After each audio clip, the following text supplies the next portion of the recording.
أسرع آيس كريم صحي وبمكون واحد بس هتعمليه. يلا بينا نبتدي على بركة الله. بسم الله الرحمن الرحيم. أنا عندي منجاية واحدة بس هي اللي هستخدمها، وكمان أنا عملت نصها بس. يلا بينا. قشرتها وقطعتها قطع صغيرة مكعبات، وعصرت الباقي من غير خلاط ولا أي حاجة، شوية مية وقلبتهم كده في باقي العصير وهرسته بالشوكة. وابتديت استخدمت المكعبات ديت او الشكل ده، الفورمة دي اي شكل تحبيه، واهم من الشغل التظبيط زي ما انتوا شفتوا مفيش حاجة خالص.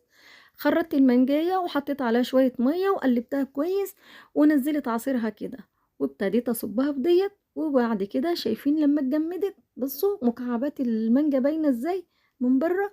انا مش عارفة ازاي هي مش باينة في الكاميرا، بس هي باينة حقيقة. انا هقربها لكم شوية. شايفين؟ برضو حاساها مش باينة، بس هي كانت تحفة جدا. وده الشكل اللي احنا حصلنا عليه بعد ما حطيناه في الفريزر 4 ساعات.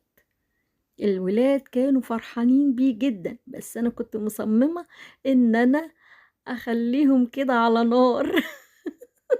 بغيظهم، بس هم هيتجننوا عايزين ياكلوه.